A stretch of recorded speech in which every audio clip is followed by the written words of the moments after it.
Come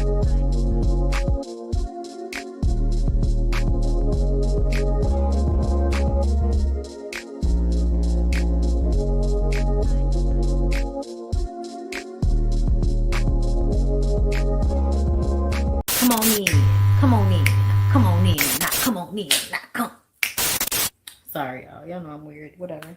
Hey everybody, what's up? It's your girl BondyBlue. So let's go ahead. Let's go ahead. Hey everybody, what's up? It's your girl BondyBlue. Okay, follow me on Instagram and let's get into the video. Right? What it is?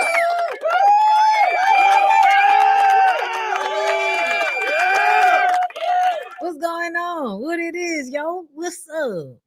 Them guns broke off. Oh yeah. Just give me your number and I'll call. Follow that ass in the mall. In the mall. My walls. What's the business, baby? Okay. Yo, so y'all know this is normally a members only, right? Busters only. Look. Only members only. Members only. Only. That's what this normally is. This is normally a members only review. But it's my birthday month, bitch. Hold up.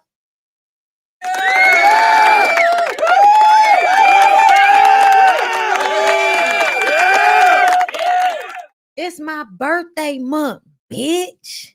So I figured, why not be generous and come to the people with a Love and Hip Hop Live for everybody? Of course, okay? There will be other members only videos coming to you, baby. But seeing as though everybody is on the blogs, like consistently and without fail, we're gonna see Mama D, we're gonna see the BAM, we're gonna see Yandy and Mendices, we're gonna see Kirk and Rashida. Okay. Those are the people that we're gonna consistently see on the internet just for no, the BAM, like just for no reason. Did I say the BAM already? I can't remember, but I just know I just recently saw the BAM. Okay. Depending on what side of TikTok you on, you might see Zell in them, okay? Because they like to be on TikTok all day, the Saucy Santanas and such, okay? But I'm going out because y'all know we do not have the Ooh Ladies first panel tonight. And the one Thursday out the month, I get to actually go somewhere today. I'm going to go ahead and take that opportunity. So as soon as I get off this live, I'm going somewhere. Meet my homegirl, okay? Get into a little fool-la-la. Okay, you might be a Patreon. You might be, baby. You gotta check. You gotta go to the Patreon and you gotta, see if it lets you in. See if it lets you see the links on a discovery page or whatever, however. On the content page, on a post page. But they on the blogs, y'all. So I was just like, why not come to y'all with the shit, right? So let's get into it. We're gonna start with Love and Hip Hop Atlanta, if y'all don't mind, right? And we just recently been in the blogs talking about damn near everybody that's on this show. Mama D is being referenced by Michelle Obama on Michelle Obama's podcast. Okay, I deserve not that weird mermaid shit she came out with to this BAM. Not that. Okay, let's not focus on that. I don't know who produced that, but I don't think it was Jock. Either way, we're going to ignore that infraction upon Mama D's musical record, which otherwise has been pristine. Okay? First of all, I deserve to be, y'all not going to play with Mama D. That was a hit. Okay? And that was the follow-up to In That Order. What? Smell good, bitch. Look good, bitch. I feel like $1 million. Order me some wings and some fries. And bitch, don't forget my drink. In that order. Listen, it actually plays. Okay, this is an excellent musical history for a Love and Hip Hop member who has never released a record before. being on Love and Hip Hop. You got to give it to her, baby. Mama D is the one and only. She's the one and only. And we want to send a special, thanks to the person we know is actually responsible for that hit, Young Jock. You need to get back in the studio, Jock. I don't know why. Listen, I know what it is. We all know music don't make money as much as it used to, which is why everybody is so fucking confused about this fight between Mary J. Blige and Misa Hilton over Vado. Like, girl, $5 million. When Vado was gonna make somebody $5 million, bitch, what? Girl,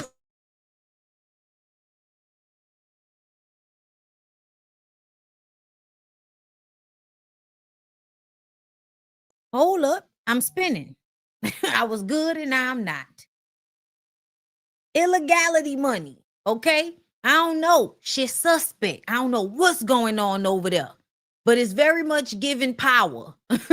Whatever the fuck is going on over there. That shit should have been on Love and Hip Hop New York. God damn it, COVID. Yo.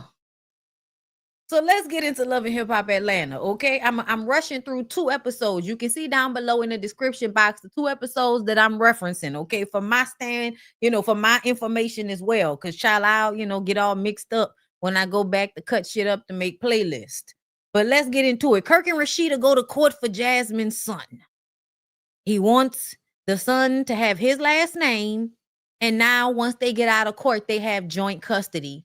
And Jasmine is in a confessionals because I'm going to always go for my son. Okay. I'm going to always go for my son. And Kirk can act like he wasn't being a deadbeat, but whatever, Kirk, just do what you're supposed to do now, Kirk. Okay. Like that's what Jasmine is giving. Listen, we're going to get to the media core. We're going to get to the media. Listen, we're going to get to the media core. We're going to get to it. Hold on. But Kirk and Rashida basically made me feel like I told y'all, creating the storyline, manipulating everybody into thinking this was more of an issue than it really was, right?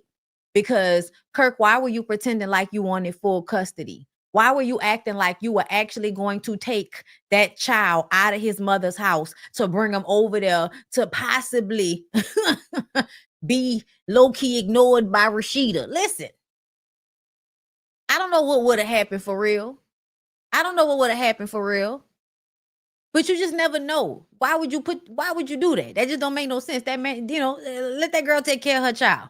Okay, maybe next time you don't get young girls pregnant. That way you don't have to deal with young girl shit.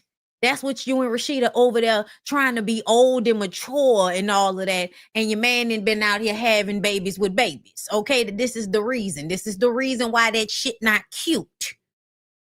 Okay, he got to color his hair to cover up the grays.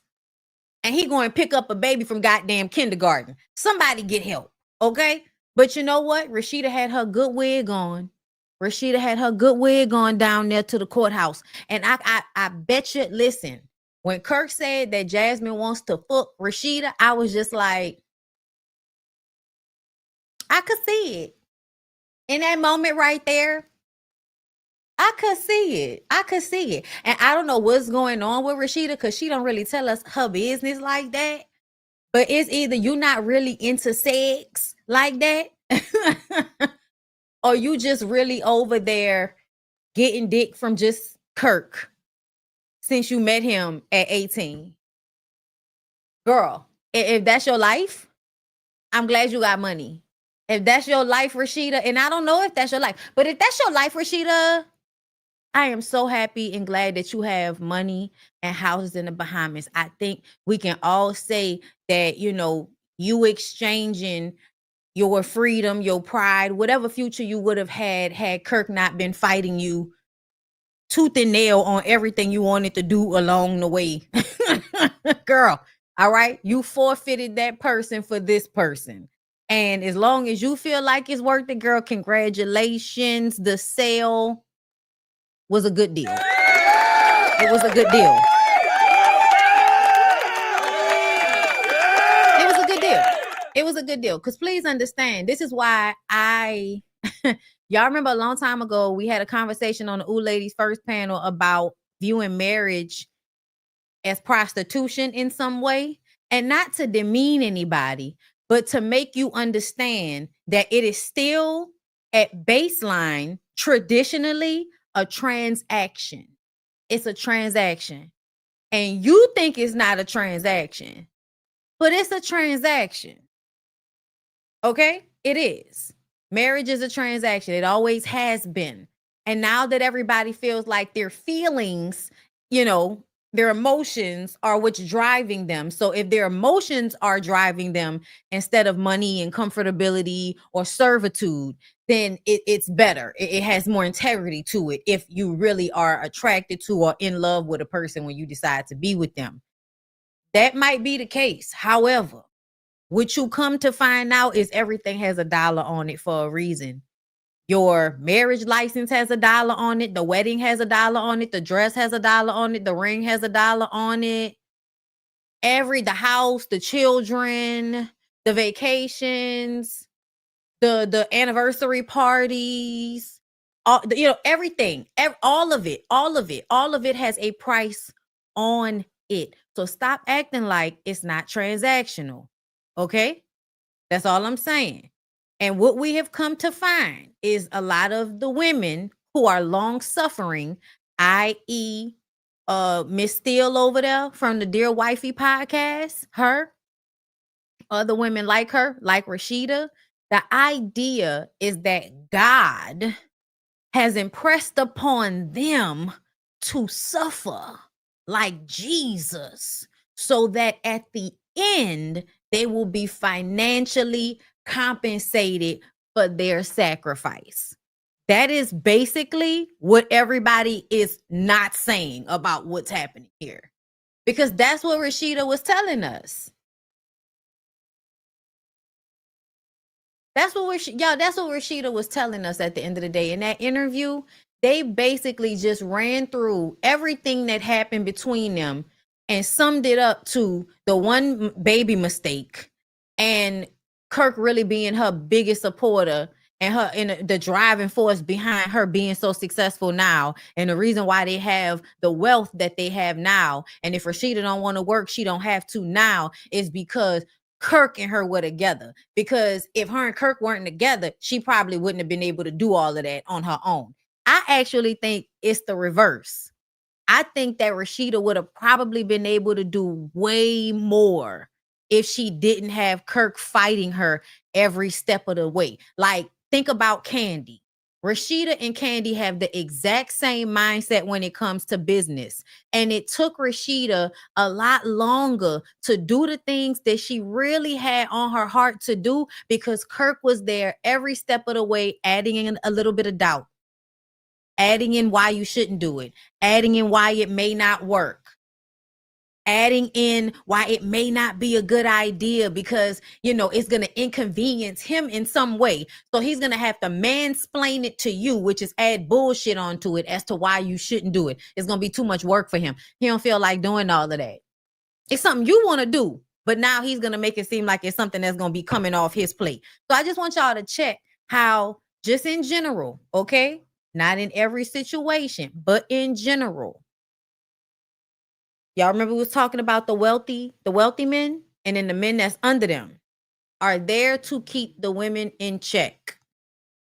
They are the women's overseers. Your husbands are your owners. They're your overseers. All of us know this to some extent or another. And it's not even really about our personal relationships with our husbands or wives. It's about the way everybody else impresses upon you that you belong to someone and vice versa, right? And for a woman, what that means is different for what that means for a man. For a woman, that means that you have to sacrifice any and everything that is asked of you in order to prove that you really love your husband. And then hopefully, if you got you the right nigga is supposed to financially secure you at the end of it all. That's the thought process. Just be real. Okay. And I'm fine with that. I want everybody to know I'm fine with that, girl. Like, if you feel like, it all worked out because y'all there for each other and you are financially secured, if you feel like it was worth it, girl, It was worth it at the end of the day. It's your life. Okay?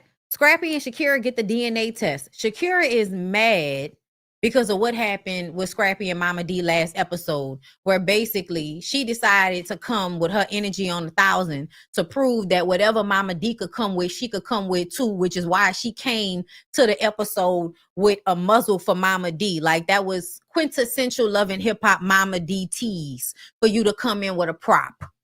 Very played, very lame, very cutesy, not demure of you. Okay? And Scrappy felt like you were disrespecting his mom. You felt like Scrappy should have stayed out of it because you had a baby for him. So that should have offered you some hierarchy in his life when you don't even, like, you're not seeing it. But he's always at one point or another used and then disrespected his baby mamas. But all of the baby mamas are meant to feel like they're important in some way because of the hierarchy that he puts them in, or for that matter, where they put themselves, right? It is what it is. Okay. You thought you were important because you had his son. That's what you thought. But what you don't understand is that you didn't make enough self-sacrifices in order for you to get any type of real long-term loyalty from Scrappy. I think the only reason Erica gets that long-term respect from Scrappy is because she has shown up for him over and over again. If you don't show up, there is no relationship. The woman has to show up in order for there to be a relationship. Because if Erica really didn't want to deal with Scrappy, all she would have to do is stay away from him. And he would probably, for the most part, stay away from her. And I mean, yeah, he's gonna flirt and all of that, but as long as you like over the shit, he's not gonna be able to come and be in your life like that. You want him in your life like that. And I think at some point you think it's because y'all supposed to be together. That was your first love, my first baby daddy. We done been through this. He got me on the show. Yeah, all of that shit. But ultimately, he married Bambi, cheated on Bambi with you, left Bambi, instead of getting with you, went back to Diamond so that you had to relive that shit over again because y'all seemingly were fucking him at the same time yet again. But that's okay. Time repeats itself all the time, girl. And then he still wanted Bam back. Bam did not want him back.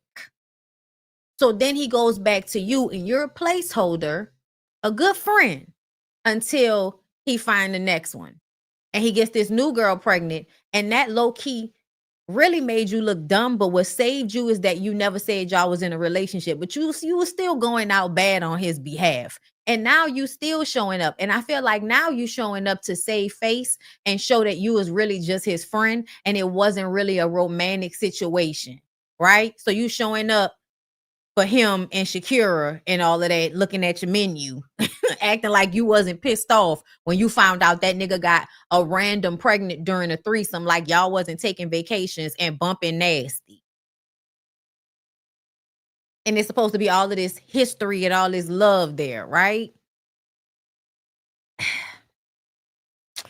I don't know, y'all. I often feel like for a lot of us as women, and this is sad, but this is the world we live in. We will spend, I think, a long period of time being caught up over some nigga based or some person, period, based on nostalgia, not based on anything really real, but just based on how you romanticize a toxic relationship. I'm just saying, I've seen women do it in my own family. I've done it. And I feel like Erica did it with Scrappy. And I think at some point, Bam did it with Scrappy as well. Because let's not forget, it seemed as if we didn't know this. But when Scrappy was fucking around with Erica and Diamond, Bam was also like maybe not in the sexual rotation, but she was talking to him at that time. They knew each other. And so I feel like Scrappy is like a tadpole, right? Like a frog. He wants to jump from leaf to leaf based on it being advantageous to him at the moment. And so he don't ever have to really have his own leaf. Just keep hopping from woman to woman to woman. There are a lot of men that are like, your Casanova types That's how they handle their life. They don't have to really be responsible for themselves because they can just always go lay up with a woman. And they probably have really good dick game. Because if you could fuck a woman until retardation, then she'll basically pay for you to live. Like that's normally how this goes, which is why just know any man out there that's complaining about having, oh, a woman wouldn't want me if I didn't have money, he can't fuck. Any man that thinks a woman would not want him if he didn't have money, those are rich niggas that cannot fuck. Obviously, that's not Scrappy's situation. Okay? Because that is a nigga that many a woman has paid a bill for. Many a woman has fucked up her credit for. Okay? And you just got to understand that these men are using you because you're letting them use you. You're not helping them get on. Like you're not helping them get on their feet. And in like the Dear Wifey podcast and Rashida and all of them and Mendices and Yandy and all of them, the idea is that you have to deal with repeated disrespect to earn the love. You have to deal with people playing emotional games with you in order for you to earn somebody's love. And I just want you to know that that's not right. You're being used. I just want you to be clear. It's really not love. You're being used. It's hard to hear. Okay? I'm telling my younger self this, right? Okay? Listen, I'm telling myself this from last year. Okay? You're being used, bitch. All right? I just want to be real with everybody in the room. I'm not just talking to you, bitch. Okay. Scrappy trying to make it seem like this girl needed to form some relationship with his mama so that his baby could have a relationship with his mama. That's because he's never really being responsible, if you ask me. Like, yes, I think you are there for your children, but you don't create stability. Like, you just don't. So you might go get them and then have them over there by Mama D house. That's why you feel like, and then you're the one that's probably going to want the girl to just drop the baby off by Mama D house when you need help instead of dropping the baby off to you. And it's not that you won't be there for your kids. Once again, you'll be there. You will show up, but you will low key be like the daddy that's the alcoholic that come in and out. You know what I'm saying? And I say that because I mean, like, there are passive men who are either whores or they have like alcohol problems. You've seen them growing up and they love their kids. They come around, but they can't really be there for them. They don't have the stability within themselves to create that for their kids. So they come in and out. They come in and out. And Scrappy is that type of guy, the only stability he has created for himself really is on this show. But outside of that, Scrappy did not acquire anything in order to solidify himself and put bones in the ground like a man is supposed to do when all of that money is running through your hands at some point. You were supposed to create something for yourself and for your children, but you didn't. But then you act like you value fatherhood so much. And I feel like, emotionally, you're just like a Kiki Wyatt type.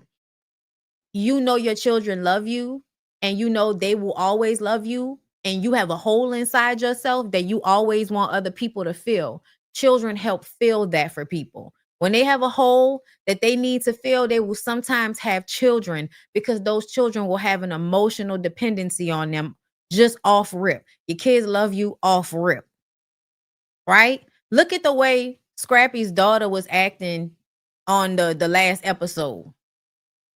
Like, in real life, I don't really think Bambi did anything to her, and I don't think she really did anything to Bambi.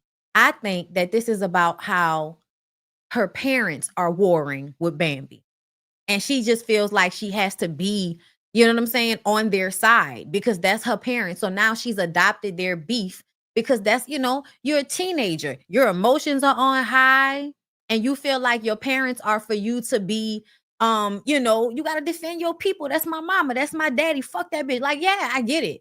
I've never really been mad at her, but I also feel like I hope one day she grows out of that. And the reason why I say that is because when we're young, we don't see our parents clearly.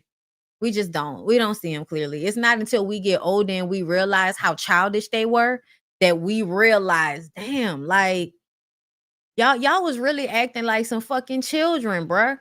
Because a lot of times when the parents are immature like that, it makes the children have to grow up faster.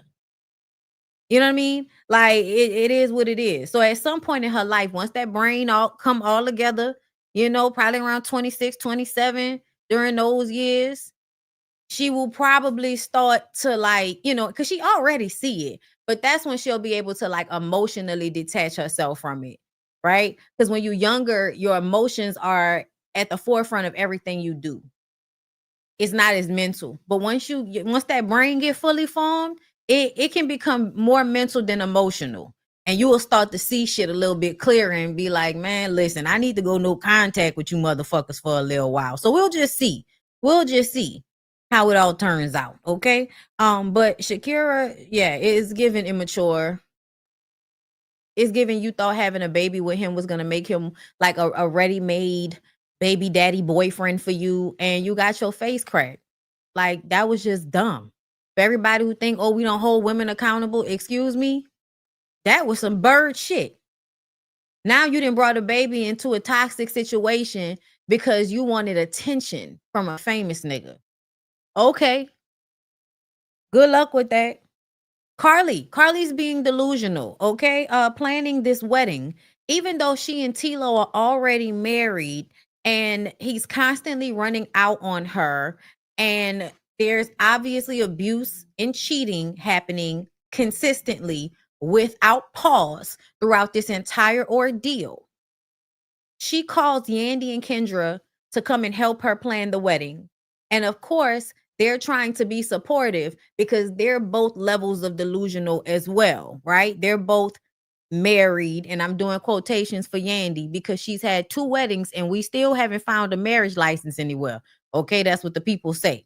And I know you can sometimes have them, be put under wraps, but for what? You want a reality show. What did you do that for? Girl, please. All right? You pretended to get married the first time and you pretended to get married the second time. If you and Mendices want to call each other, spiritual husband and wife and all of that, do that, baby. But please understand. Please understand. Don't talk to nobody about this wife shit when you're not really legally a wife. Like you're a partner, and that's great, and that has value as well. Okay, we're not putting the wife shit on a pedestal, but you don't use it against other people when that's not even really what's going on over there. Like, chill out. Okay. Like, just calm down a little bit, bitch.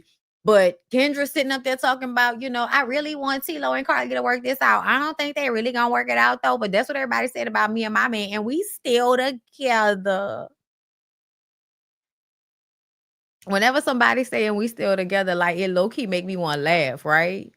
It low key make me want to laugh, right? Because if you remember the skit from In Living Color with Cephas and Reese's or whatever their names was, it's David Allen Greer and Kim Wayans, and they got the Jerry curls and the go. No, they did that one, but it's the when they play the old people. They played old people too together, and then the old people would be beating each other's ass when nobody was around and talking to each other crazy when nobody was around. But then when everybody come around, they love each other and they still together. And I just kind of feel like that's exactly how the shit be going. That's exactly how the shit be going. When I was growing up watching that on In Living Color, that directly reflected how my grandmother and grandfather used to go at each other. And my grandfather was like more of a subtle, calm soul. My grandmother is the one cursing everybody the fuck out. Okay. All right. But it was very much giving, go tell your grandma, go tell her this. Like he would tell us to go make faces at my grandma. And my grandma would say, go tell him I said to eat out my ass with a spoon. Okay. And so now we going over there saying, Papa, grandma said, eat out her ass with a spoon. Like this is not kosher. Okay. But this is literally how children are involved in grown ass people's like little petty back and forth with each other. And it was funny sometimes, but sometimes she was really fucking mad. Like she was really mad. Like, and he was just laughing and it was funny. We kids, it's all funny. But grandma really mad. Like, think about that. Shit, I didn't even think about that. We pedestalized the fuck out my papa. Okay. Like he was the one for everybody. Okay. Real sweet, smooth, you know what I'm saying? Gentle, just a real nice man, okay? But at the end of the day, as a grown ass woman, if I'm mad and you laughing, fuck wrong with you, nigga? Like you playing mind games with me, okay? But yeah, like that's what Kendra and Yandy got going on over there, okay? Everything for the sanctity of the image of a marriage, girl. We gonna suffer. All right, we gonna suffer, girl, but we look good doing it. Okay, we look good suffering, and we got rings on our fingers. Okay, Yandy telling her y'all just need to communicate. Why are we being delusional, y'all? Why are we being delusional? This is not gonna work out. It's not. John, if that don't remind me of that goddamn Ike and Tina Turner song, I think it's gonna work out fine. It's gonna work out fine. Let me tell you something, Ike. I've been a see the preacher man. The preacher man, why you must be losing your mind. I started making wedding plans. Oh yeah.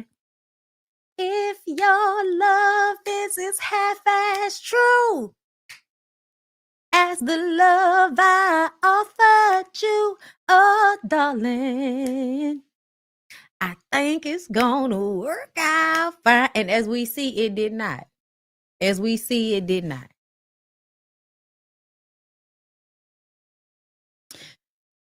Rennie and Sierra meet up to talk things out before Rennie sip and see for her cute little chubby cheek baby. Okay. They just go ahead and kiss and make up because even though the energy was stank, they miss each other. So they just gonna let it go. And I can appreciate them for that. You know, Geminis, we be like that. You know, Sierra, like, girl, Sour Patch Kid. You know, sometimes you're sweet, and sometimes you're a bitch. Okay. Yeah, I can be that way sometimes. I know myself. Okay. Sierra finds out that Spice already met the baby. So y'all know they've been, competing over Rennie's baby. Neither one of them ain't shit. Okay, both of them ain't shit. You can't rely on neither one of them for that goddamn baby. Okay, they'll buy the baby something. They will definitely send you an expensive gift for your baby, bitch, but that's really it.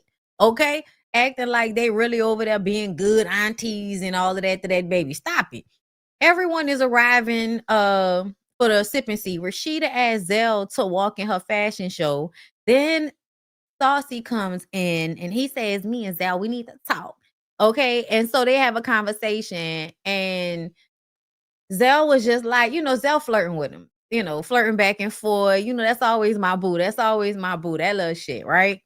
And so, Saucy, like, I ain't mad no more, niggas. So I'm low key here for it. Right.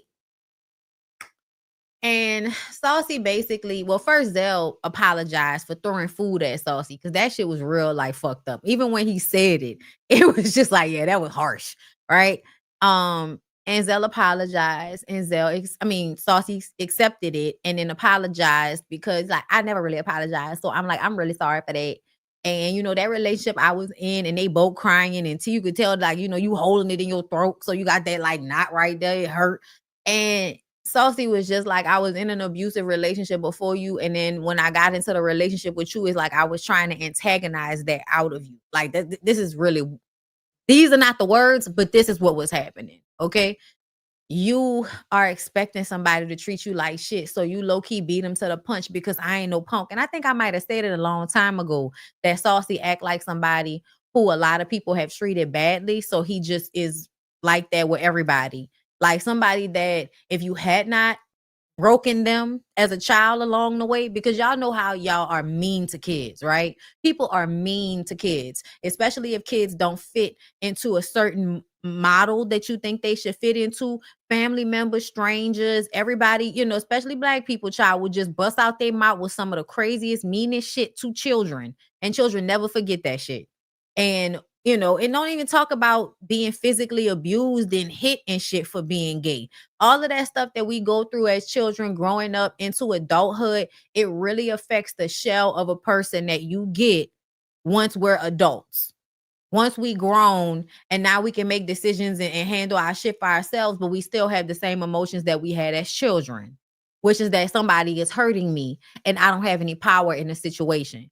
So I really appreciated Saucy for having that conversation. It really softened him to me because y'all know how much he loves to be a nigga and talk about how much of a nigga he is. Because, Miami, New Orleans punks, they be the same, right? I am gay, I am feminine, but I am still a nigga. And that's because y'all not about to play with me. You not about to fuck with me. You not about to think that you're gonna, basically punk me because I'm gay and I'm a feminine. I'm gonna beat your ass and I'm gonna rib the piss out you. I'ma hurt your fucking feelings and then Imma beat your ass, like, basically. Okay, that's how they have to be because these are people that still grow up around other rough ass people. You know what I'm saying? So, like, all of that, like, negative emotion and shit is really poor. That's why I think, gay men be mean, like, be so fucking mean sometimes because, like, y'all really do, like, shit on the gay kids. Y'all do. Them kids do anything, you punching them in the chest, put down that fucking toy. Like, why you playing with a doll? That's for girls. What you crying for? Like, the whole time they're growing up, anything that will cause them to have some type of softness or emotional intelligence about themselves, you find it gay, whether they gay or straight, and then you beat it out of them in an attempt to make them harder for the world. Then, by product, causing them to be exactly that, hard for the world. Okay. But either way, seeing Zell and Santana like support each other in that moment and show each other love and all of that, if they are really growing past certain things, I love this for them. I really, really do. I'm not even gonna lie. Um, the moment was just everything. Both of them crying, Zell getting up and going over to his side and sitting next to him, putting his arm around his shoulder, like, nigga, I love you. And I feel like no matter what happened between me and you, you deserve better than that. Like, so we gonna fuck? That's saucy. So we gonna fuck, basically. Mm. Okay, listen, I'm living for it. I love it. Okay. Um, they bring in the baby and he's adorable. And Bambi like, so you gonna let us watch the baby, Rennie? And then we get into that conversation again because it's like everybody know Rashida is at the top of the list. Okay. In real life, Rashida is at the top of the list. Rashida is a grandmama. Rashida is a mama. She's at the top of the list. Okay. Um, Bam and Sierra talk about how they ovaries are jumping and how they just can't wait to have more babies. And I'm just like, hey, if you can handle them, girl, if you could be, if you could have another one and not be over there depressed and upset that you got another one, girl, do your thing, okay?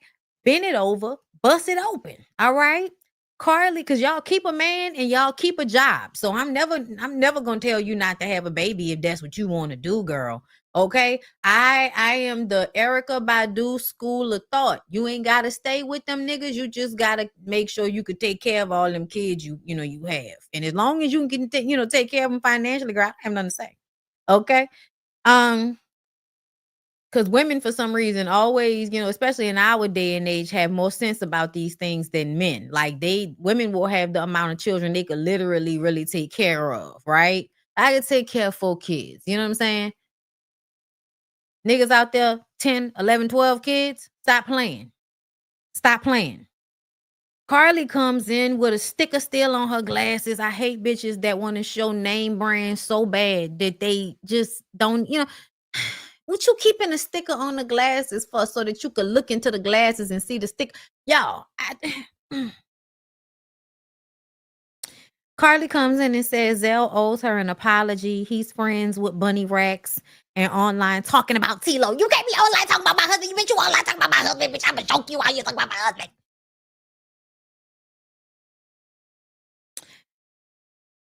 You should only feel like that if your husband is not actively online embarrassing you and humiliating you. I remember one time somebody was in the comments when I was talking about Dr. Gregory and Letitia, and they was like, how can she separate herself from her husband? How could she separate herself from her husband? Let me give you an example. This is an example. Zell is talking about your husband. Your husband has left you. He not talking to you right now. He taking pictures with other bitches, and those pictures have now ended up on this show and on the internet. He's humiliating you and embarrassing you. Then he cheating on you with a woman that's his age, and you like 15 years his senior. So now you being embarrassed. Not only like you should find someone your own age, Madeline. Like it's giving death becomes her, Carly. It's giving you refuse to grow old with grace and wisdom. And instead, you still want to be out here competing with these young girls. And now you feel like you can out submit the young girls. But no, at the end of the day, there is not enough being young and pretty, and there is not enough submitting that is going to make a man do some shit he doesn't want to really do. I don't know under what circumstances you got that nigga to marry you, but this is how you separate yourself from your husband. Your friend is talking shit about him. You know what your friend is saying is true, i.e., don't blow up on your friend about it. Just be like, listen, I ain't got nothing to do with what Zell talking about. We already know shit going on. I'm not about to beef with him because of you. You ain't even got to say it, but you also don't have to actively fight with Zell. You don't have to say Zell owes you an apology. You don't have to fight with Zell over your husband who's a child who you've been married to for 5 minutes, who you 20 years his fucking senior, junior, whatever the fuck. There's a way to separate yourself. When somebody is embarrassing you, it doesn't matter who they are. You do not go up for them as if they are not humiliating you. That's how you separate yourself. We still together, but I'm not about to go up for this nigga right now. No, I'm not. I'm humiliated. So right now, I'm not defending shit. Very simple. Very, very simple. You should take a note out of the men's book. Because if you ever notice, men just be quiet. They don't say anything. Mendices. Everybody is talking about Mendices cheating. Yandy jumps out in front of Bullet talking about, oh, don't girl, wipe your tears. That was me in his DMs. That was me talking to her. Mendices over there quiet. He don't know what the fuck to say. He don't know what you're gonna be quiet. I'm gonna just be quiet. I'm gonna let you take it, Yandy. I'm gonna just be quiet. Not gonna say nothing. So yeah, that's why I feel like women just take a note out of the husband's books, okay? Just like they sit there and don't say nothing. Kirk be over there, Rashida, just making noises and shit, not really saying nothing. Just do the same thing, bitch. Be over there like, I know Zell said some shit. He's my friend, That's all you gotta do. Just take a note out of their book, okay? But Zell goes in on her. Zell curses her the fuck out. Says that it's not gonna work. Nothing that she does ever works. Okay? Fuck her. Fuck that wedding. And that nigga is outside and he's for the streets. And everybody in here knows he's for the streets. Zell also pulled up pictures to show us that there was evidence of such things, okay? He said Carly was supposed to be the oracle. Bitch, when you put it into perspective like that, you the oldest bitch here, and there is no wisdom in you. There is no wisdom in you. That's why, like, at some point, people stop feeling sorry for women that are in these situations, because at some point, you getting off on creating a dynamic for you to be a victim in. That's not lost upon me. I do not superimpose that on every woman's situation, because I feel like we all have our aha moments when we have them at different times. But women like Carly, when they were younger, it was fun to just cycle in nigga after nigga so that you could have somebody to play with and that would spend money on you. And then you cycle them niggas out and bring a new one in, just like they doing, right? That was cute. And then you could act like them cheating on you mattered and all of that type of stuff. But back then you would be cheating on them at the same time. Now you're older. And so now you're trying to be a submissive, traditional woman, trying to put 52-year-old coochie through IVF for a 30-something-year-old man that's cheating on you. Girl, no wisdom. Delusional. Let's watch everybody be delusional. Okay? Yandy gets a call from Carly's wedding planner. She's concerned for Carly. She calls Carly. Carly doesn't answer. The Pressed Fashion Show. Rennie Rucci, Saucy, and Scrappy are all performing for the fashion show. Bambi and Zell are walking in said fashion show. Zell tells Bambi and Rennie about the new girl Tilo is pictured with, and he said that she's age appropriate and not passed out. Bambi and Erica are dancing to Scrappy's music. But at the end of the day, Bam let everybody know nobody is going to go harder for that baby daddy than Erica. Not me. Not me, girl. It's her. Because Bam will get up and do a little two-step to his music, you know what I'm saying? Because he's bopping out this bitch. But Erica over there rapping all the lyrics real hard and shit, looking at that stupid bitch across the hall and shit. Like, like whoa, energy's a little intense. Okay, you got it, Erica. That's your baby daddy, girl. That's your baby daddy. You got it. Okay. Bam says that she don't see it for neither one of them motherfuckers. Because when Erica was on Scrappy's podcast saying that she wasn't even cute and all of this other, hating ass shit that Erica was saying about Bam, she then proceeds to do it in front of Bambi's children. Because at some point she's like, is that one of the kids? Hey, girl.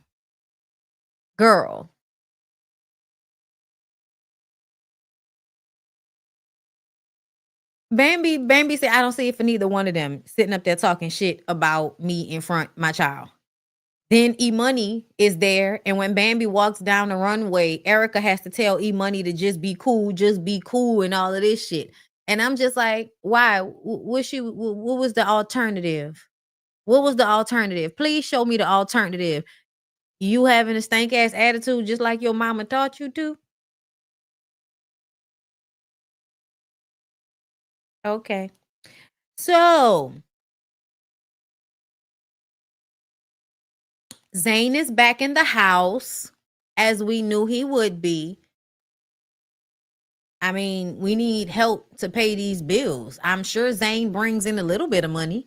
Okay, we need help to pay these bills, girl. And if Zane has any bit of little bitty good dick, what else are you gonna need during a recession when you already poor? Besides a nigga that's immature but make a little bit of money and got reasonable penis. You keep them, right? Because otherwise, you might have to be alone. My God. Scrappy congratulates Amy on marrying Dwight. He doesn't say Dwight, but we all know who it is. I don't know if y'all saw, but Amy has decided, that she has turned her life over to Christ. So she's sorry about all of the messy, fucked up shit that she did when she was on the show, and she quit. And at the Boss Babe Awards, she says she has more coming, bigger and better coming besides Love and Hip Hop. So apparently she's turned over a new leaf, or she gets to be the true her and not the lying, messy Amy Luciani that we've seen on a reality show. I saw her in person, y'all. I may not like the young lady on reality TV, and I also may feel like she playing the fuck out of herself, thinking she about to get some good man out of Dwight Howard. But the bitch's body is ridiculous. Just want to throw it out there for everybody. Seeing it up close, seeing it in person and shit, the abs were abbing, the ass is assing. Okay, just a beautiful girl. Okay, just a beautiful girl. But I still feel how I feel. It's probably really religious, really churchy over there. That comes with a lot of picking a woman apart. You know what I'm saying? So if you still over there with Dwight Howard and now you want to be nice, it's low-key reminding me of that era of Kenya Moore when she was being referred to as Ken because she had calmed the fuck down because that man humiliated her so much and so often in a relationship that it kind of beat her self-esteem down, so she don't have the same fire to fight back anymore. Yeah, that's That's low key what that was given. We'll just see how it all plays out. Amy says that the relationship is so real and she's keeping it a secret in order to protect it. Unlike Bambi and Sierra that are always telling us about their niggas and just, keep hopping from dick to dick. And I'm like, to be clear, Bam has really only monkey barred this really one good time. Just going on a date, a few dates with a nigga does not mean I'm fucking him. And it does not mean he gets to be added to the list of niggas I'm monkey barring from.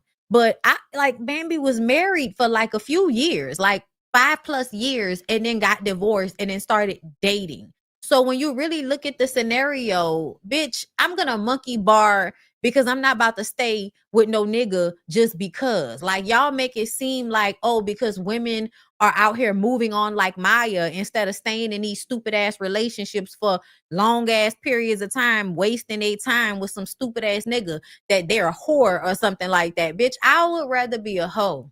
I want y'all to understand. I'm sorry. If it's choosing between letting some stupid ass nigga play me out, like the way these niggas be doing these women, y'all, it's one thing for us to have our shit that we go through in our personal life. But the way these niggas make it a point to humiliate these women in public, that type of disrespect, yeah, no, I have too much ego for that. I have too much ego for that. I'm sorry. I would rather be a whore. I would rather be a whore. I would rather be a hoe than some of you niggas' wives. Be in jail, girl. Oh, Lord. Premeditated murder. Murder them.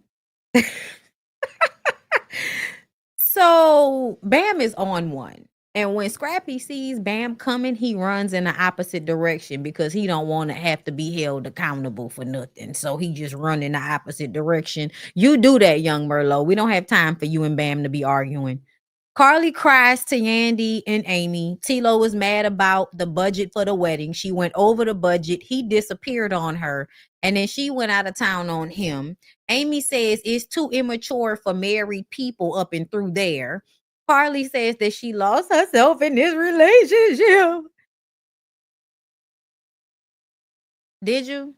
I'm not fun Carly anymore. Is that right? Because I don't know, Carly. I feel like you've been making your life about a nigga and about some dick your entire life. Like, yeah, oh, Carly got businesses and all of that shit. But I feel like for the most part, you really only put value in yourself as it pertains to whatever nigga you in proximity to. Even having your own little fame, you still are a glorified video vixen type bitch. That and I mean that in like not the good way. Like there are video vixens that are women, that beautiful women, models, whatever, that were in the videos back in the day that did not make a career out of dating those stupid ass niggas over and over.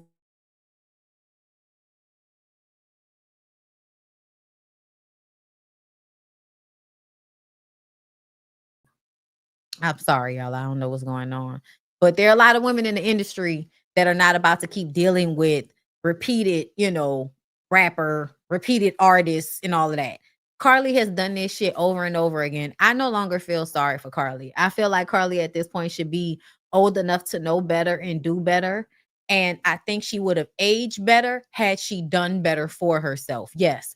People like Melissa Ford, like people like Claudia Jordan, honestly, people, low key like Mimi. You got to learn when to get off the ride and make your life about you. You have got to learn at some point as a woman when to stop chasing dick and start chasing your own happiness and your own identity and just having relationships with men as a means to an experience, but not as a means to an end. They're just fun for the journey, bitch. It's like a good outfit or something. You're going to really like it and you're going to enjoy it while you have it. But at some point, it's going to get worn, tired, old, and you may not want it anymore. And then you go and buy yourself a new favorite outfit. Like these women that I'm talking, like that is like you have good relationships, but you move on. You don't hold you, because sometimes it's really only supposed to happen for a moment. People, I don't think everybody's supposed to get married. I think people are supposed to go through their journey, and you either have one person, two people, three people. You're gonna have the people you go through along the way. But this idea that always needs to be the focus, trying to find somebody to be in a relationship with, yeah, nah. I think we need to change that. I think that leads women down a path of not really finding themselves and ending up being old women with no wisdom. So that, you women like Carly. And at that point, that shit not cute no more. It's not. So Mama D, Scrappy, Zane, and Jock meet up. They discuss what happened with Shakira. Now Mama D realizes that she too old for this shit. Bitch, you been too old for this shit. I don't want to hear that. Zane says you got to start strapping up and stop putting, we got to start strapping up and stop putting our moms through this mess, man. And really, Zane is just being like a mama's boy right now. There are niggas that will try to like out good boy you or good guy you. And that shit is aggravating, right? But Scrappy is also the type of individual that has a very hard time with people disagreeing with him. That's why people call Scrappy a narcissist, because his inability to deal with people disagreeing with him, to the point that if you want to be around Scrappy for the most part, you have to allow him to bully you into going along with his feelings, thoughts, emotions about everything. What Zane said was like some messy shit. Absolutely. But Zane was just like, man, that's my mama too. I've been knowing you for 20 years. That's my mama too. And you know how it go down. But Scrappy adds to our conclusions about him having the Oedipus complex with his mama and says that, well, if me and you sharing mamas, then we sharing wives too. And Zane, like a nigga with brain cells, says, no, nigga, everybody share mamas. Nobody shares wives. Okay, that's not really a thing in our culture, but everybody's sharing mamas. That's how you got siblings, nigga. Like, it's not really a thing for us to be husband brothers. That don't even sound right. You know about the sister wives, though. You know about the sister wives. Ain't no motherfucking brother husbands out here like that. Them anomalies y'all hoes be seeing on TLC. Okay. So Scrappy, you was already really trying to be disrespectful.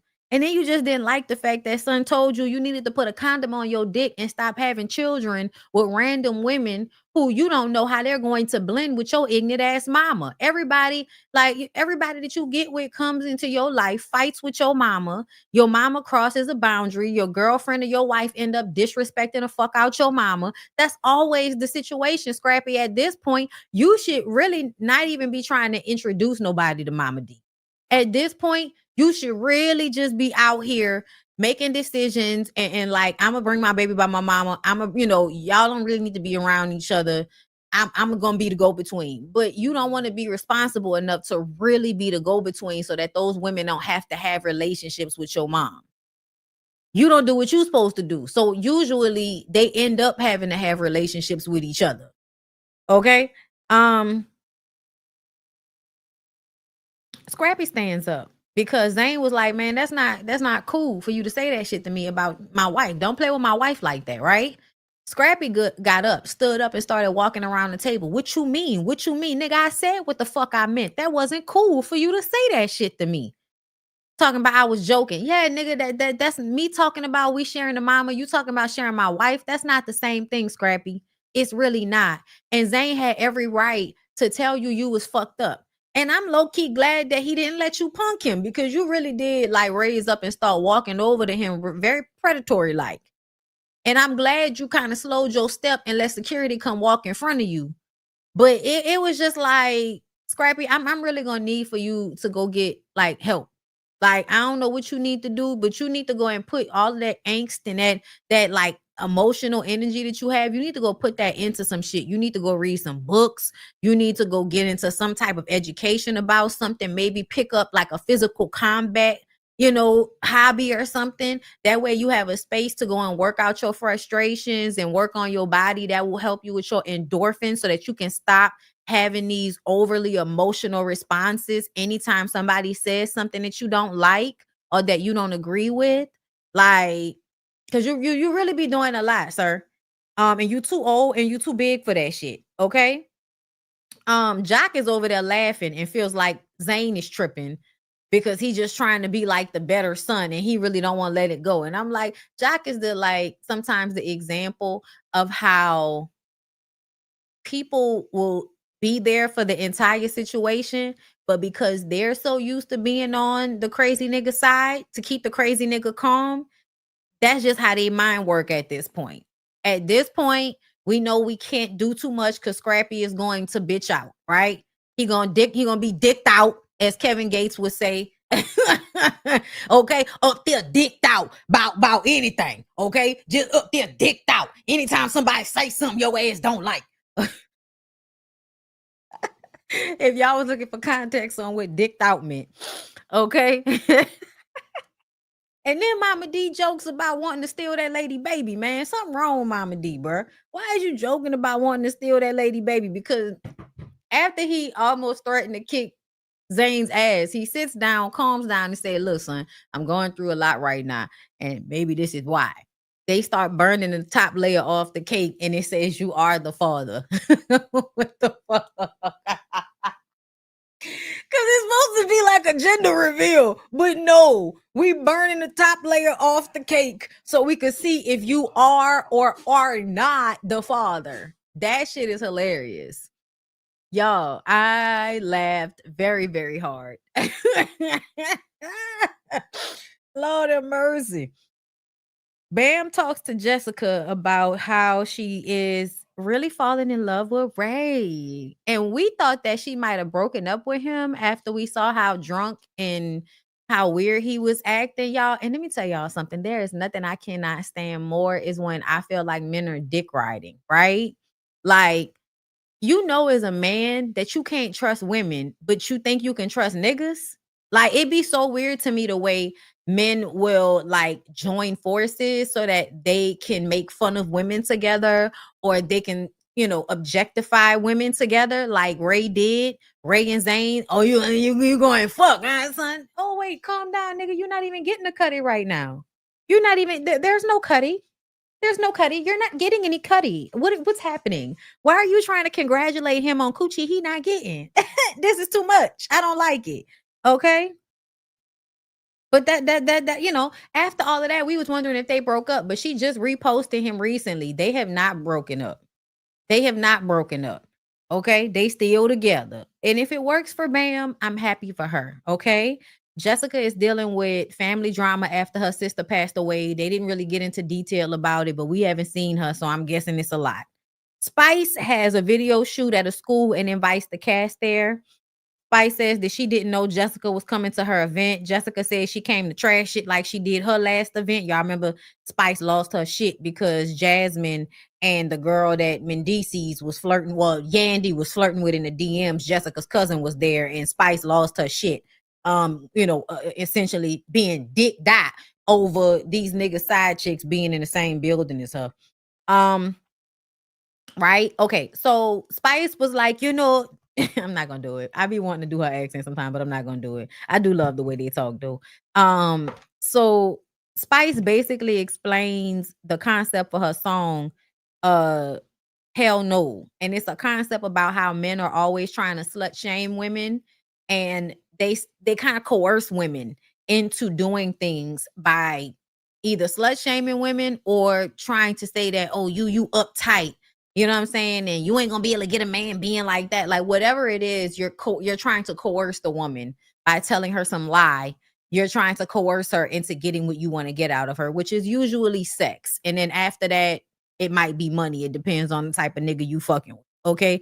But Spice explains that the song Hell No is, you know, a song about women being able to have power and say no, right? You see Scrappy and the rest of the men kind of making the hit dogs hollering faces like,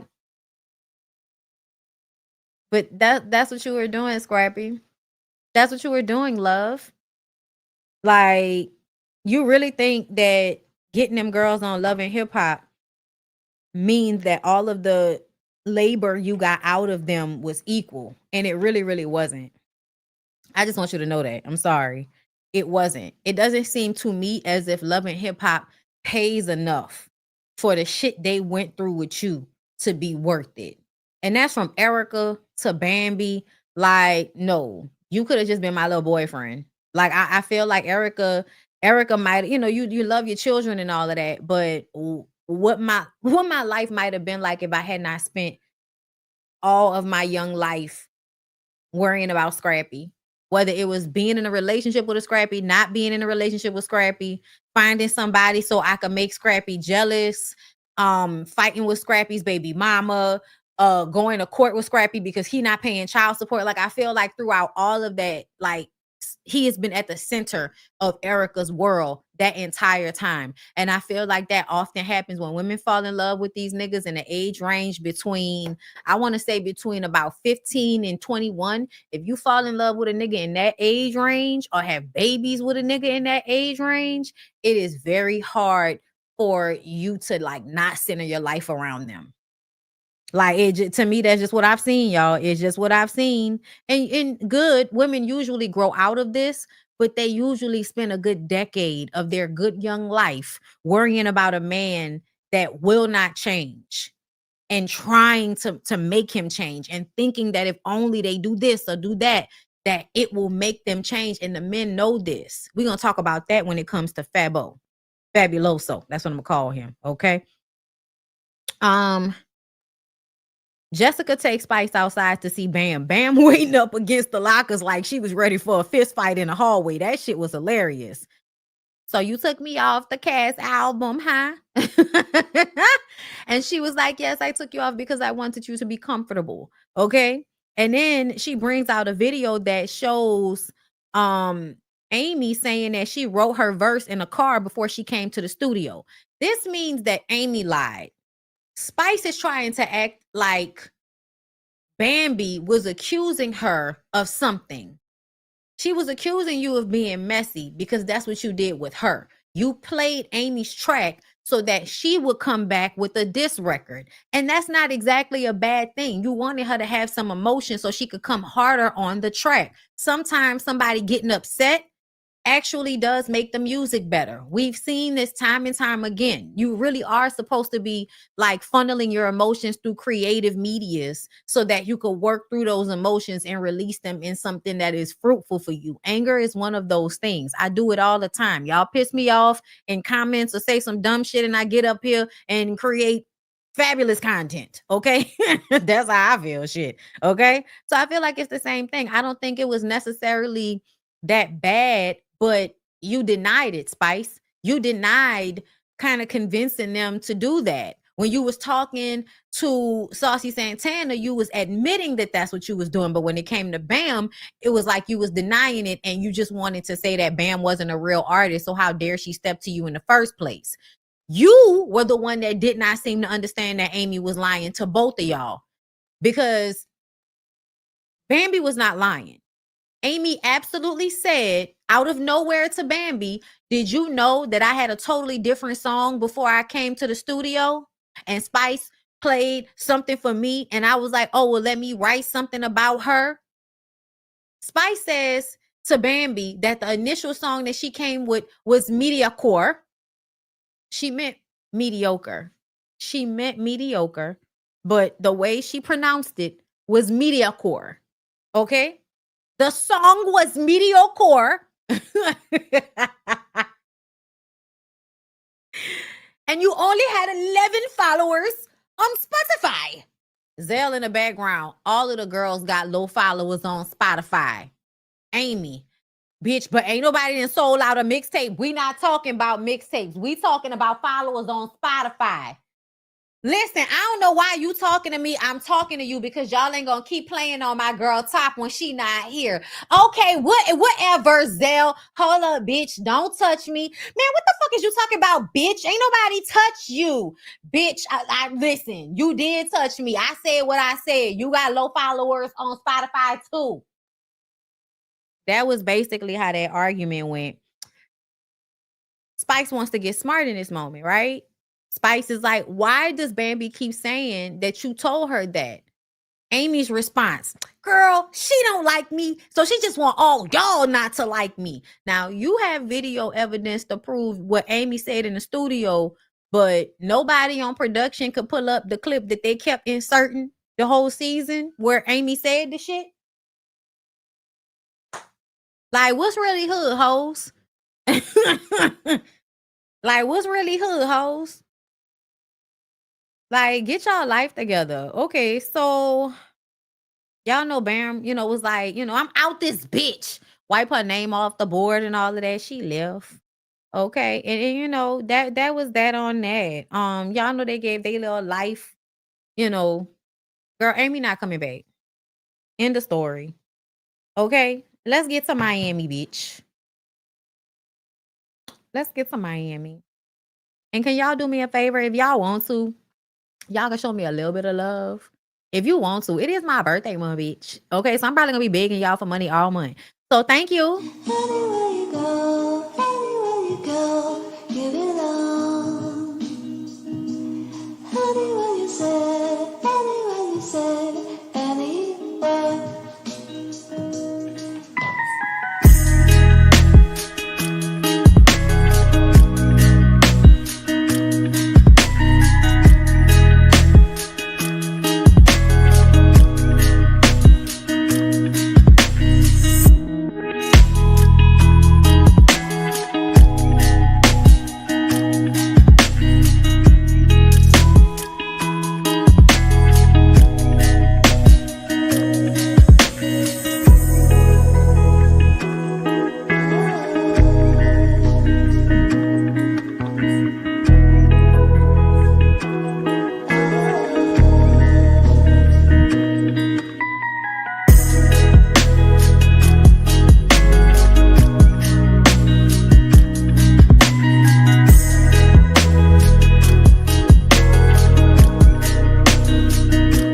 All right, y'all. Let's get back into it. Love and Hip Hop Miami as the delusion continues. Now, people who aren't being delusional about life, Zoe Brinks. And then last 2 episodes, Zoe really opens up about how the music is not going the way she wants it to go. She is tired of the negative energy from being on this reality show, from being in Miami with people not supporting her. She has a new makeup line that she's coming out with, and she's decided that because music is too much for her right now, she's going to go ahead and move to Houston. I really did like seeing Trina give her the advice that it's a hard business and that she really has to think about what she wants for herself. But I really love that moment. Okay. Now returning to delusional motherfuckers. Gael has decided to change her name to Heaven as if we're going to go along with that. We're not going along with that, Guppy. It's not about to happen. You're a fucking weirdo. You can't erase who you are. This is why when people come to you apologizing and you like, well, what you apologizing for? Or trying to like really hold their feet to the fire and not just accepting whatever half-ass apology they're trying to give you, is because you're trying to see evidence of actual accountability and change behavior. And with that comes humility. So what we learn is that Gael don't understand that at all. Okay. The way Gael decided to erase her Hofax card with a pencil, even though it's been printed out, and then make Pinky Doll the one that fucked her sister's boyfriend and got pregnant by him, all for y'all to be going back and forth.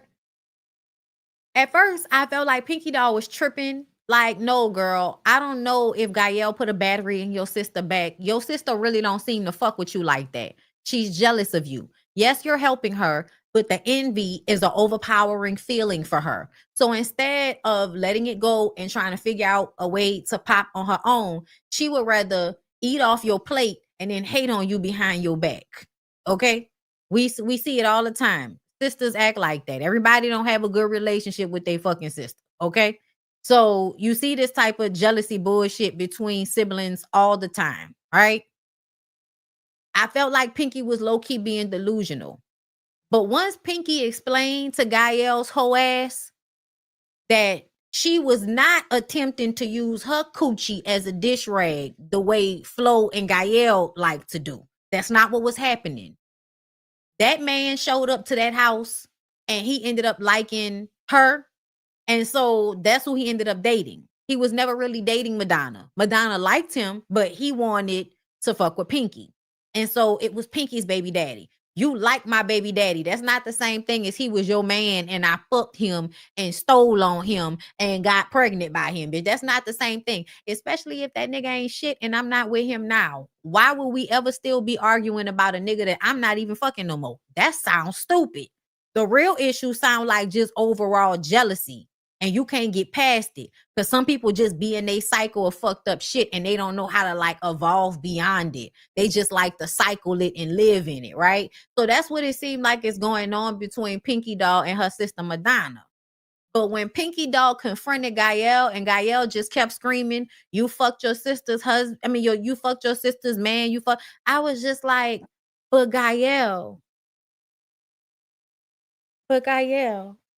that's your whole personality is coming up behind Flo and rummaging through her used condom bag, bitch. Basically, whatever she didn't put herself in or that's been in her, you want to go get it and put it in you or get on top of it because you fucked her girlfriend too and you fucked her husband.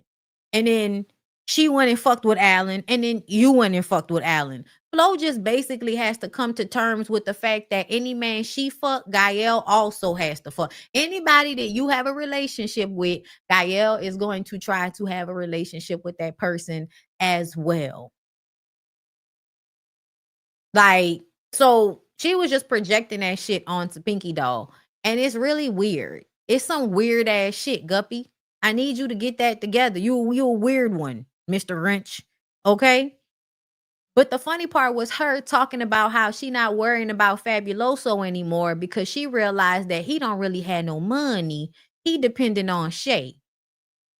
So Shay being a woman over there paying for shit, having that nigga eat off her, cheat on her, and he can't even come back to her with a real apology. I've experienced that a lot in my life, being wronged or fucked over by somebody, and they will come to you apologetically, but not really apologize. And then when you try to get the apology or like get to a point where are you saying like you need to tell me something that's going to make me feel like you're not just trying to get me to stop being mad so you can use me again. Because that's basically all it is. And whenever these niggas fuck up and you ask them for that real, like come to me for real, apologize to me for real, and they refuse to do it, is because they really not sorry. They just want you to stop being mad, get over it so that they can continue taking from you.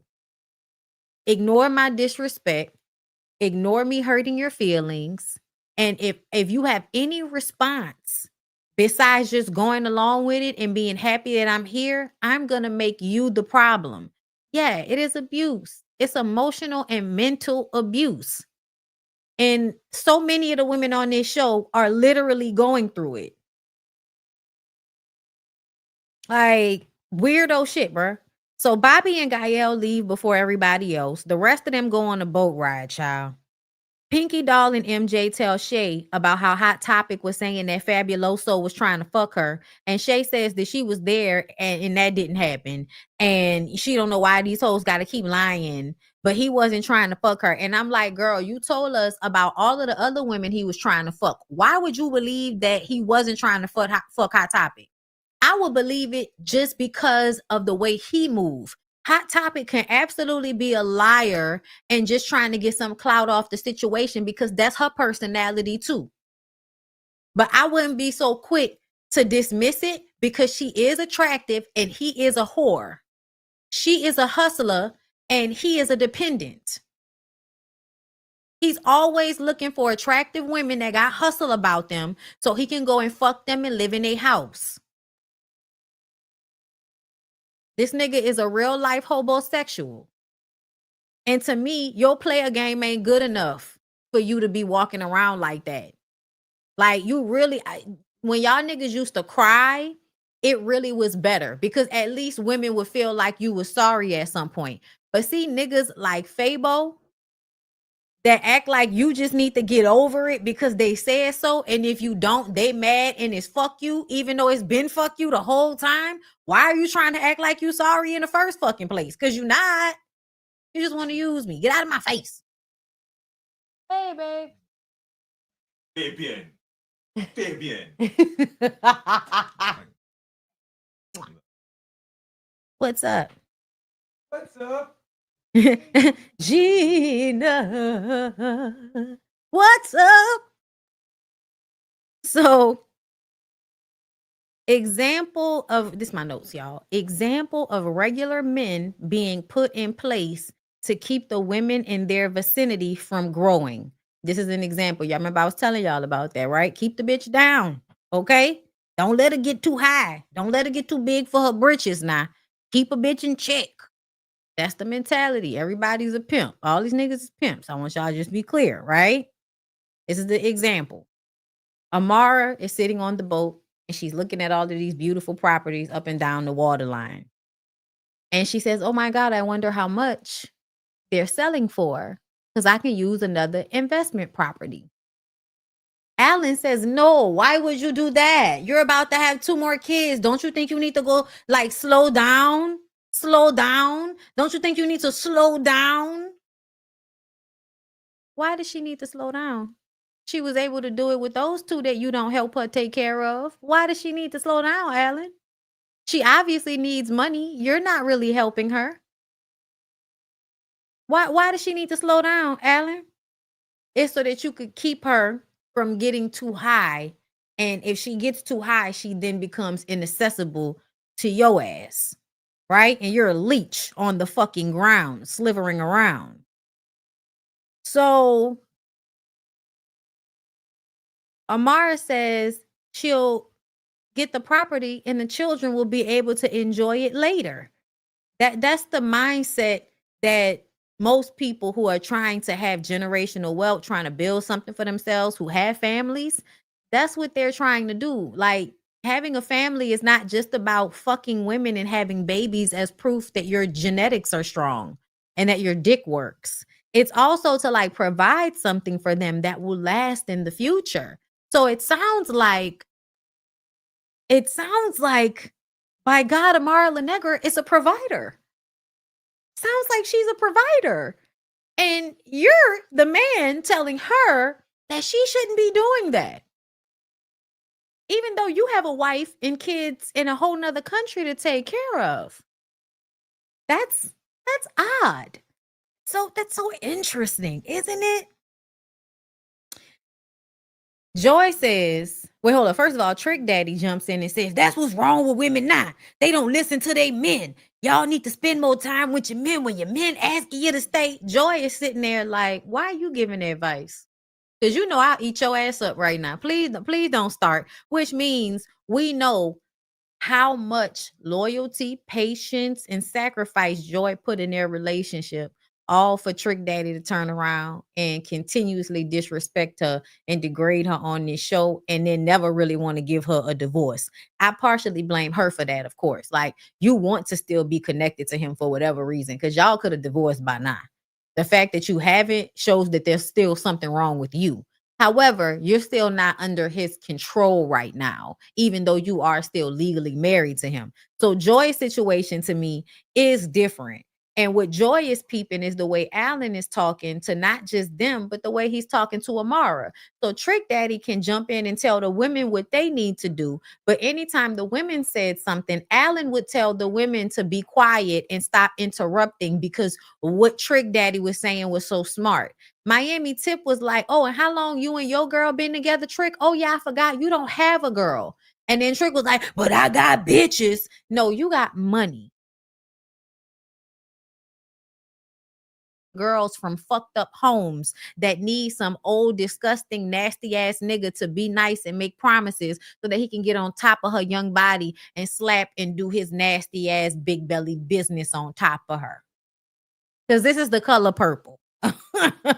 Okay, that's where we at with it. Hold up. So another thing that happened, right? Hot Topic tells everybody telling Trick to stop, right? Alan starts screaming that they having a conversation. They need to listen to Trick. And he tells Amara, take a break. And he and Trick start laughing. He and Trick went from sitting across from each other to at some point, Alan is now sitting right next to Trick, almost like you wanted your knee to touch him. Y'all niggas are gay. Trick Daddy, Alan, the way y'all were acting on that boat, teenage boys that want to rub elbows and be mean to girls together. We're the He-Man Woman Haters Club, trying to convince women that they should be servants to us. We're trying to convince them that that's how they should be, even though we know it's demeaning and degrading and it's work we wouldn't want to do. We wouldn't want to be with us, but we want them to do it. So we're going to rub elbows and laugh and rub shoulders as men while we disrespect these women, tell them that they need to just do what we say. Y'all might as well just take women out of the equation and go fuck each other. That's what I think you guys should do. Hold up, y'all.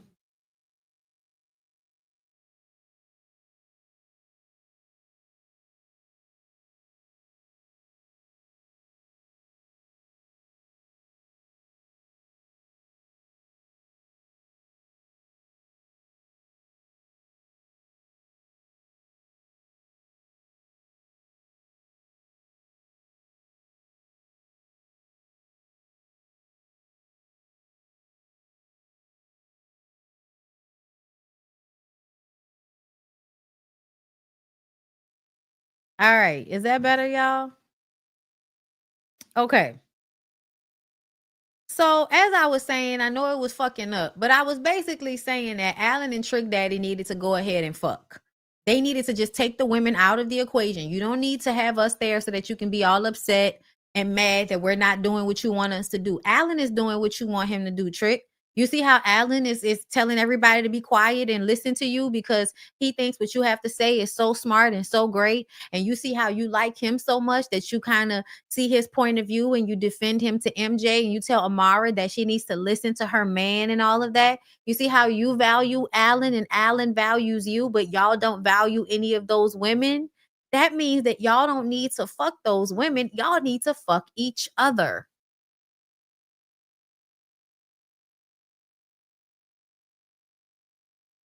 I'm just saying, I can recognize how women can be problematic and still like them and still give them the chance to disappoint me. Okay? I don't know what's wrong with you niggas. It's almost like y'all don't really like women. That's what I'm getting from this. Y'all really liked each other though. I think y'all should think about dating. Like, listen, we wouldn't know. Just do it like all of the rest of the niggas and just don't tell nobody. And just keep it real, real DL. That's all. Just do what the rest of the niggas do. But you might be happier if at least you can get that fantasy up out your head, right? Obviously, Alan wants to get bent over by Trick Daddy, and Trick Daddy wants to fuck the pretty Dominican boy. That's what it's given. So Miami Tip goes downstairs and says she's not having delusional conversations with delusional men. Shay starts screaming about MJ introducing Amara to Alan and him stealing his bitch. MJ, I need you to get over it. And Shay, I need you to let him get over it. Stop bringing that shit up. Please get the fuck over it. Please stop. Miami says Amada don't like men that treat her well. She don't like good men. She don't. Joy says that she don't like all the misogynistic shit. Still upstairs talking to Trick Daddy and Alan. Amara tells Alan to stay out of Joy and Trick's conversation. He tells her that she needs to shut the fuck up. The way he did it though was he leaned his glass towards her like he was about to like clink her glass, but instead moved past her hand and put his finger in her face and told her she needed to shut the fuck up. It was very disrespectful. He was doing a lot of angry energy towards Amara on behalf of Trick Daddy, and Trick Daddy having the space to give us his wisdom on how women need to be more submissive and subservient to him and his gay boyfriend. Right? So Joy hopes that Amara at some point can see her worth and stop going through this cycle of bullshit with Alan. It's not going to get better. It's not going to get better. This is who he is. And whenever you can accept it, all the better for you, girl. Whenever you can accept it. But right now, I feel like you're not seeing him clearly. You still think he's going to change. You still think he's going to be better. You still think these are just the ups and downs of you guys' relationship. It's not. It's a toxic, abusive relationship that cycles between disrespect, good sex, and you shutting the fuck up while feeling disrespected. That's basically the cycle that y'all go through. You feel disrespected, you fuck him still. You're good for like the first little, hour after y'all fucking, and he probably says something else to you later on to piss you off, and he talks to you crazy and he's really disrespectful and you bite your tongue. And you have the moment where you're like, why are you talking to me like this? Why are you acting like this? Why are you being like this? I'm being loving towards you. Why are you not being loving back towards me? And then you go and have sex with him again. And then you're going to just keep doing it over and over again. Like, I don't know if y'all have ever been through a cycle like that, but I have. I'm familiar with how it feels, like the cycle of it. So I can just kind of see that that's what she's going through. But they drink and start dancing because if there's anything that can help you stay in a toxic relationship, it's alcohol and good sex. So there's that. Miami tells Amada that Alan is a jerk. She says he may not make it past the trip. And we hope not, but we don't have much faith in Amara because Amara is always acting like a insecure bird, no matter how beautiful she is. Miami wants Amara and Pinky to talk because nothing actually happened between them. It was just Ray J causing issue and Pinky Doll trying to get camera time. So they talk and Amara apologizes, but I didn't like it because it seemed as if they were editing out anything that Pinky Doll was saying in response. Amara apologizes and starts to go on and on about how she knows it's hard to be trying to work and take care of your children, and the women around you are trying to tear you down and come for you and tell you how you're doing your shit wrong, like they're doing their shit right. You know what I'm saying? Like, that's what Amara was talking about in that moment. It was a complete and utter projection, but her telling her she heard what happened with Madonna and she's really sorry about that. And Pinky is really hurt because she feels like I'm bringing Madonna on the show so that I can help her. And she come on here with a lie that we did not discuss to embarrass me. And I'm just really fucked up about it. Amara goes over to her and hugs her, and Pinky is crying, but she's not really hugging her back and kind of giving a stiff neck.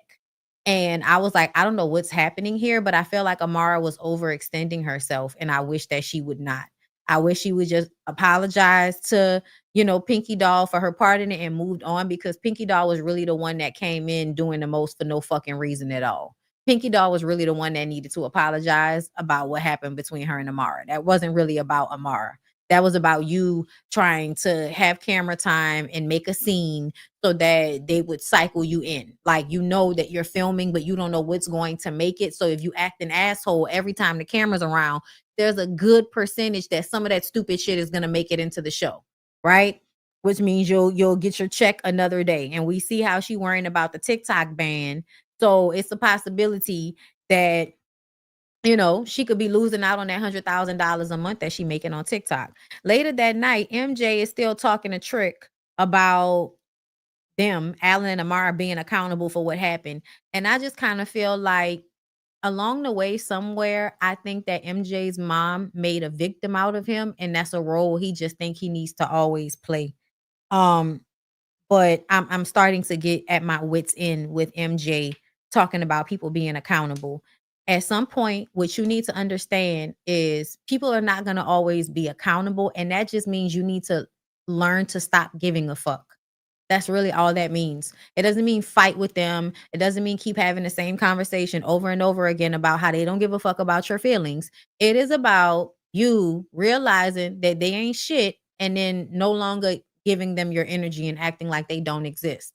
and moving on to be, successful in some facet of your life. Like the best revenge is your paper, or in your situation, another woman. So like go figure it out, but stop talking to us about the same thing. MJ, I really want you to go away from us with this, please.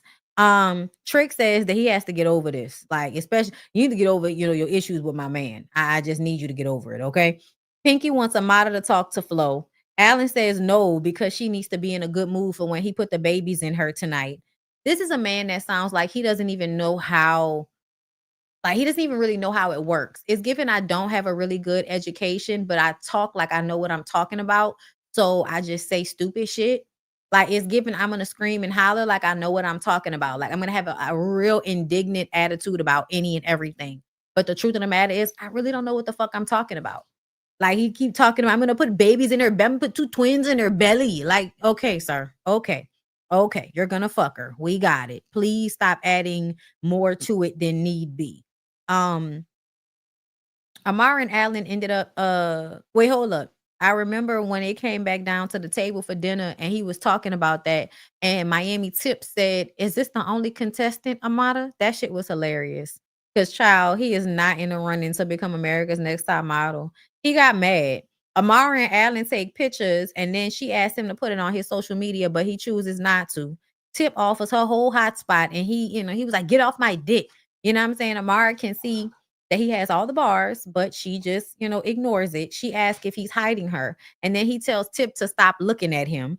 Pinky Doll says, "Amara, do you want to talk to me and Flo?" And Alan puts his hand up like I said no. And Pinky Doll said, "Don't put your fucking hand in my face." Like that's what she meant to say if that came out clearly. But she was like, "Don't do that," And he did it again. And so she knocked his plate over. And then Amara was like, "Look, Pinky, we just made up. Let's keep it cute. Let's not be flipping plates and shit."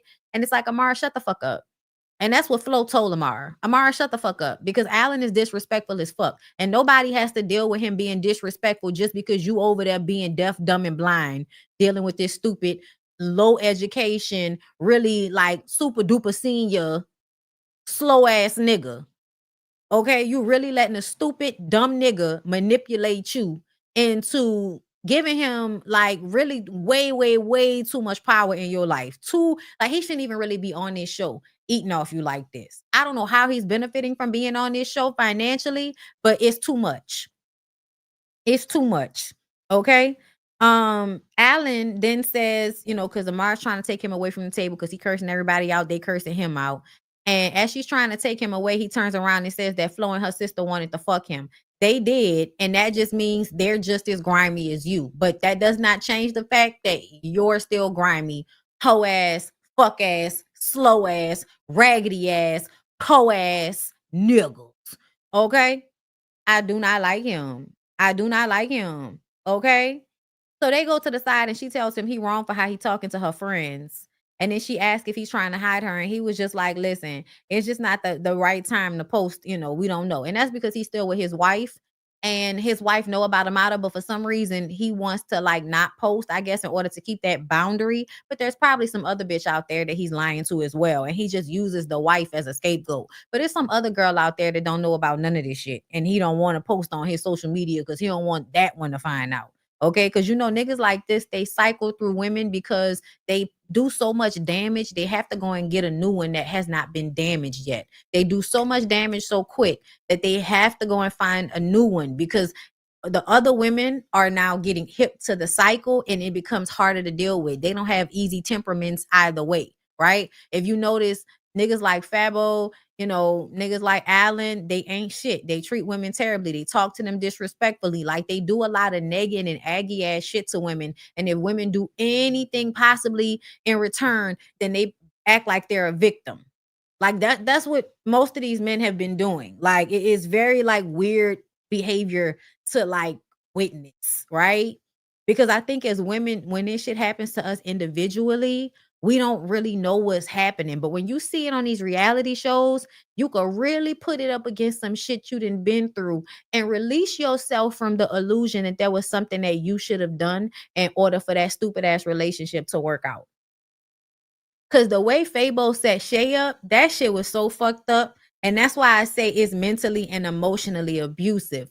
because it's somebody that really know that they taking advantage of you. They know they're not gonna do nothing that they saying they're gonna do. They're not going to be the supportive man they're claiming they're gonna be. They don't really want a wife. They don't really want to settle down and create the nice little family. They just want you to believe that so that you will be easier for them to manipulate and for them to use for their advantage.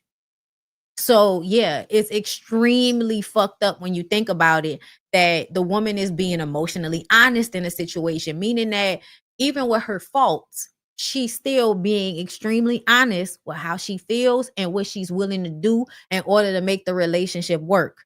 The man or the other person, child, whatever, is lying about what they're going to do to make the relationship work because they want to convince you and trick you, basically. They want to trick you. That they want to get the best out, the best bang for their buck. Okay, is what is given. So Trick tells Pinky that y'all need to learn how to mind y'all business because this is Pinky's fault. And I'm like, nigga, like, what are you talking about? What are you talking about? You literally jump in people's business every time something is going on. You telling these women what they need to be doing. You kept jumping in a situation with Ray J and Prinky. You kept jumping in a situation with Amar and Allen. Anytime you jump in, here we go. Okay? You always jumping in, nigga. Like, what are you talking about? I don't know who I need to block. I don't know who I need to block. Let me see. Oh, okay. Okay. Okay. Yeah. Girl, I didn't even see any of that. Anyway, so Trick tries to have this come to Jesus moment between Alan and MJ because he doesn't like seeing a woman have that much power over these men. Trick, please go find you a boyfriend and get out of all of the vaginas faces. Please, Trick, go find you a boyfriend and get out of all the vaginas faces. Like, you being upset and trying to like literally blame Amara for why these men are acting the way they acting when this is the men's fault. This is their fault. They're willing to snake each other and the woman to get what they want to get. What the fuck are you talking about? Alan was willing to snake anybody because that's his personality. MJ is willing to make himself a victim in any scenario because that's who he is. Like, why are you trying to act like this got anything to do with Amara? Like, come on now. Like, please fucking stop. But you know what the men think, right? They think because the woman is beautiful and the men are not in control of their urges and they fiend for sex and they fiend for women's energy in a way that women really don't recognize that they do. They feel like women have a power over them that like basically is not the same for them. Like we don't have the same response to men as they have for us. So they feel like a woman is always like in control of the situation because the man is out of control of his sexual urges. Not understanding, yes, the woman has some type of power, but that's not what that is. That's your inability to control yourself, not her having control over you.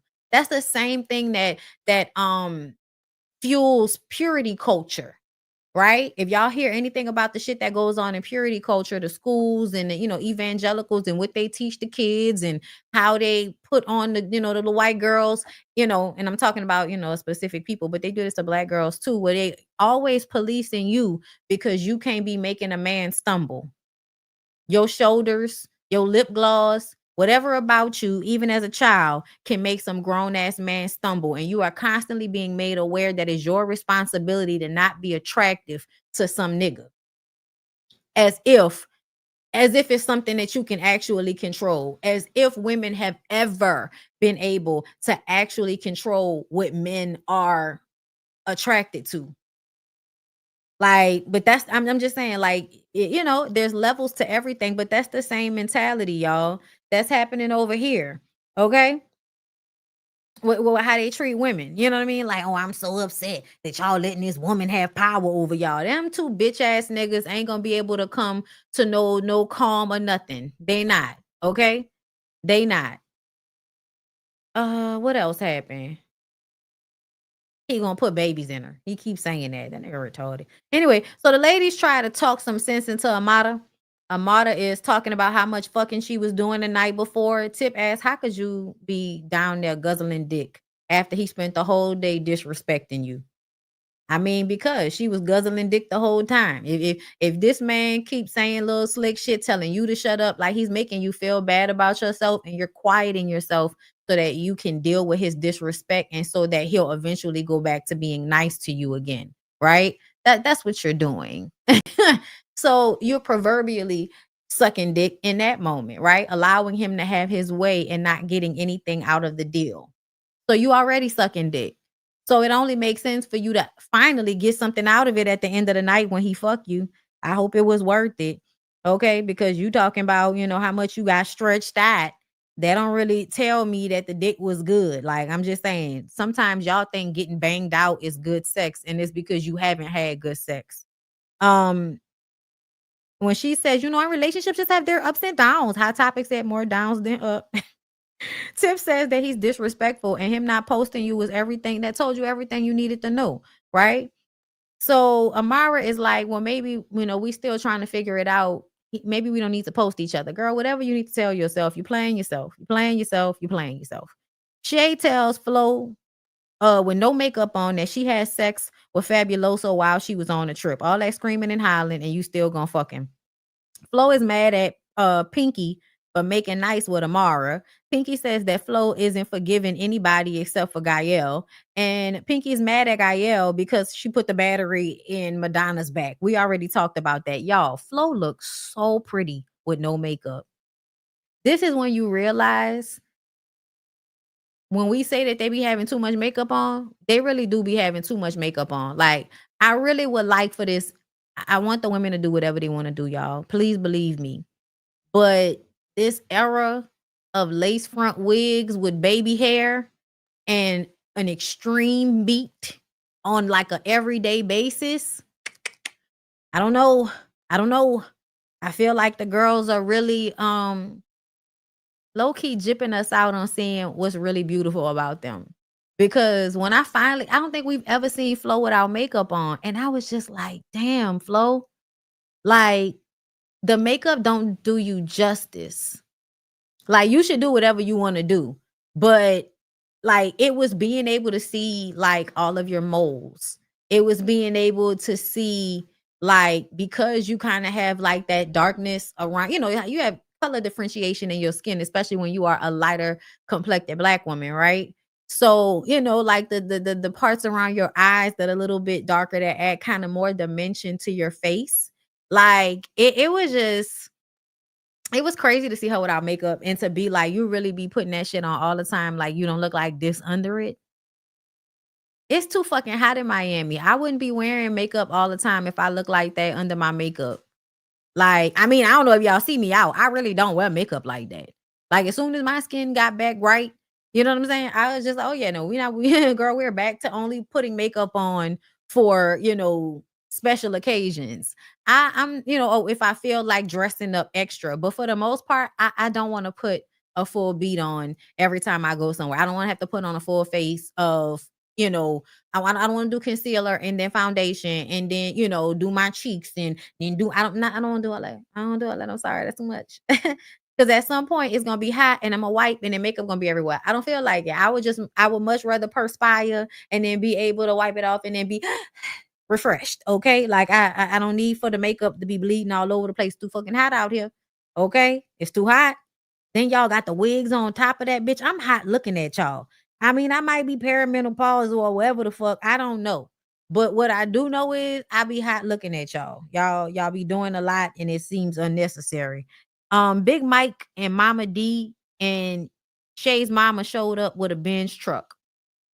So it was literally like a man comes offering you a much better situation, but because you have a drug addiction to a bum, you decide to stick with the bum because you have a drug addiction to the bum. Zoe has her makeup line launch party. She's moving to Texas. I told y'all that. Ching Diamond tells her mama that she's pregnant and she don't know who the daddy is. She has a maternity shoot with that dude Quez, and then tells him at the maternity shoot after they finish taking the pictures that the baby may not be his. because whoever the other nigga is either white or light skinned. So the baby is not gonna come out looking the same as if it was Quez baby. So he said that she was trifling and disgusting. And I always think it's so interesting the way men all of a sudden have morals and find things fucked up when it's the woman doing it. And it makes me feel like it's really not about it being fucked up. You just want to be able to point the finger at some woman and say she fucked up. That's how a lot of men make me feel. Because, like, really look at the situation. You have consistent, she said you cheated on her 15, 16 times. You've used her financially. You just up and leave whenever you want to. You're like a disrespectful, cheating, bummy nigga. She cheated on you, got pregnant, and now she's disgusting and trifling, and you're now better than her, as if you weren't cheating on her and being dicked out behind a whole bunch of other bitches the whole time y'all been together. That's yes, diabolical is the perfect word for that. I was just like, I hope you didn't really like that's how you know you can't let these niggas make you feel bad about nothing. If that nigga would have told me I was disgusting and trifling, I was like, well, it takes one to know one, my nigga. Like, I guess we both ain't shit. That would have been my next response. Well, I guess we both ain't shit, huh? I guess it's the both of us, huh? It's me and you, huh? We mirroring each other. You ain't shit, and I ain't shit. Okay. Um, Amara meets with Alan on a boat after the trip, and she knows that after he left her, he went to the DR or wherever his wife was and fucked her.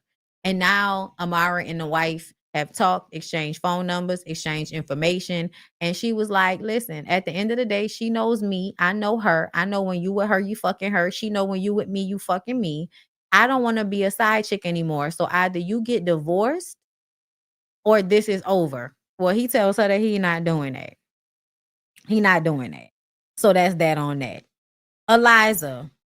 I don't even care about Eliza. Eliza is a whack ass bitch. Everything that Miami Tip said about Eliza is true. Moving on. Are you really pregnant? Why are you hiding who you're pregnant by? Everything's a scandal. Nobody cares.